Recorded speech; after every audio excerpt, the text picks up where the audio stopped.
from the Hussman School of Journalism and Media at the University of North Carolina at Chapel Hill, covering the full range of Tar Heel athletics. This is Sports Extra. Carolina is entering 2025 as the top athletics program in the nation after claiming the #1 slot in the Learfield Directors' Cup standings. But if it weren't for the women's soccer and field hockey teams, we would be ranked number 9, which just goes to show that Carolina is a women's sports school. That's right, Charlie, but this semester, a fresh roster of sports is ready to carry the torch. Hello and welcome to Sports Extra. I'm Bethany Pryor. And I'm Charlie Costel.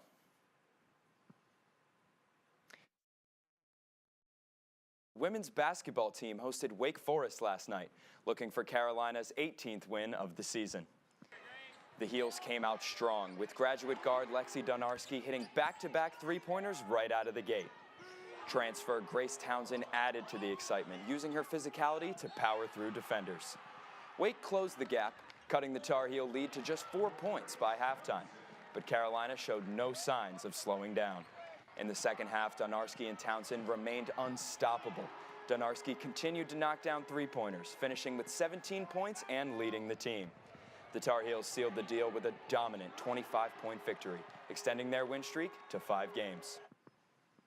I really like this team. I can't believe we only have 4 more home games because I really liked coaching them. You know, I certainly like that we've won 20 games, but I like that I've really just enjoyed the journey. And, you know, we still got some holes that we've got to shore up, but on Tuesday, the men's basketball team traveled to Wake Forest to take on the Demon Deacons. Sophomore guard Elliot Cadeau came alive in the first half with 10 straight points to give the Tar Heels a 9-point lead. Cadeau continued to attack the basket, but despite his heroics, the Heels went on a 3-minute scoring drought before Ian Jackson threw down this monster dunk, giving the Heels some momentum going into halftime. The second half was back and forth between the two teams. A jumper from Drake Powell and a three-pointer from Cadeau allowed the Heels to cut the lead to 2 points. The scoring run wasn't enough, however, as the Heels fell to the Demon Deacons 66-67. The women's tennis team faced off against Virginia on Monday, looking to continue a 3-match winning streak against the first-ranked team. Sophomore Thea Rabman battled in straight sets to win 7-6 and 6-3. Tatum Evans prevailed with a sweeping 6-3, 6-1 win. The pair also pulled out a 6-3 win in doubles. Despite Rabman and Evans' efforts, the Lady Heels fell to the Cavaliers 4-3. The team looks ahead to the ITA tournament this weekend.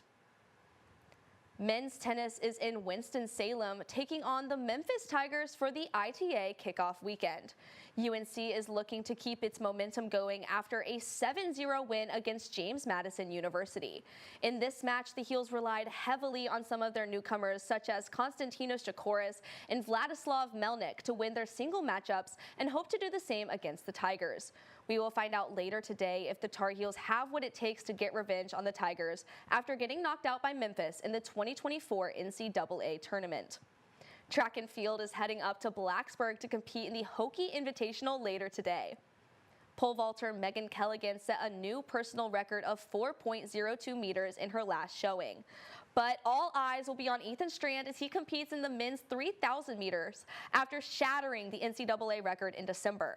Women's pole vault kicks off the Invitational, and the event will continue into Saturday. The gymnastics team is set to take on number 22 NC State in their first head-to-head dance of the season tonight. This conference competition will come down to the details needed to secure the small points and yield the best possible score, just as the Tar Heels did on the bars against State last year.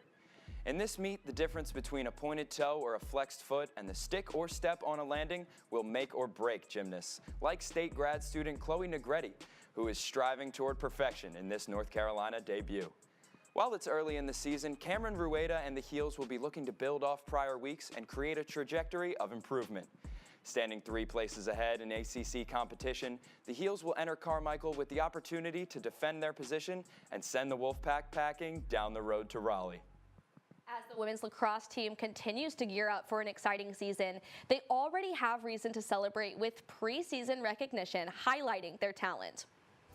5 Tar Heels earned spots on the USA Lacrosse Preseason All-American team. Redshirt junior Brooklyn Walker-Welch, one of the nation's top defenders, leads the way with a first-team selection. Midfielder Darcy Felter, who shined last season, and attackers Caroline Godine, Ashley Humphrey, and Marissa White received honorable mentions. With 5 selections, UNC is tied for the second most in the country, reinforcing their national powerhouse status with their first game tomorrow. 4 men's lacrosse players have made the preseason All-American list. Returning ACC Freshman of the Year Owen Duffy, along with Princeton transfer goalkeeper Michael Gianfrancaro, are on the 3rd team. Defenseman Peter Thoman and faceoffman Brady Wambach were announced as honorable mentions. The season opener will take place on February 8th at noon against Michigan, right here in Chapel Hill. Tomorrow, the Tar Heel fencing team will travel to Penn State to face off against 6 different schools, including our rival down the road. Both teams go into the weekend unranked with promising upsets from the Philadelphia Invitational last weekend. Tough matchups will take place against top 5 teams Yale and Columbia. Last weekend, UNC's dance team, the Carolina Girls, competed in the UDA National Championship at ESPN's Wide World of Sports in Orlando. UNC competed in the D1A Jazz and Game Day categories. After a super exciting competition, the Heels made history as they made it to finals and placed 5th overall in Game Day. Head football coach Bill Belichick has hit the ground running with recruitment, signing 21 new players to the Tar Heel roster since his hiring in December. Quarterback Bryce Baker, who was ranked the 4th best high school player in North Carolina by On3. Belichick also signed kicker Adam Samaha from Michigan and defensive lineman Austin Alexander, a two-way recruit who made the ESPN Top 300 for his 245 tackles and 706 receiving yards last year. Coach Belichick said the integration of this new roster marks a big step forward for the program. You know, Bethany, with Belichick in charge, the Heels might have a shot at keeping up with the rest of our fall sports. That's right, Charlie. Volleyball made it to the tournament for the first time since 2017. Field hockey made it to the Final Four, but women's soccer, they took home the national championship. And not only that, but they started the season with only 2 returning starters. With so many newcomers, there was plenty of success story to go around. Jesse Carrico tells us the story of one such newcomer, Linda Olmark. UNC women's soccer has won 23 national championships, and they have won more than half the NCAA tournaments since it began in 1982. The team underwent a major rebuild last year, with 21 players leaving and long-standing head coach Anson Dorrance, who the field they play on is named after, retiring. Because of this, 5 different first years started in 2024, including Linda Olmark.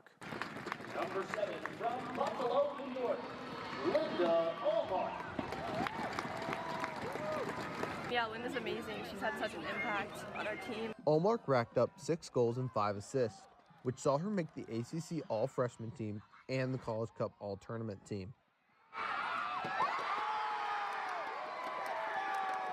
Yeah, I mean, Linda's special. I've been saying that from the beginning, and she's, for her whole entire career, did nothing but score goals, great goals. But her journey to Carolina wasn't the same as her teammates.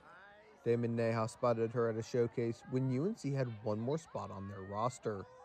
Nehaus couldn't believe she wasn't already committed. It was just like destiny on that day. You saw the special qualities, and 2 weeks later, she committed to us.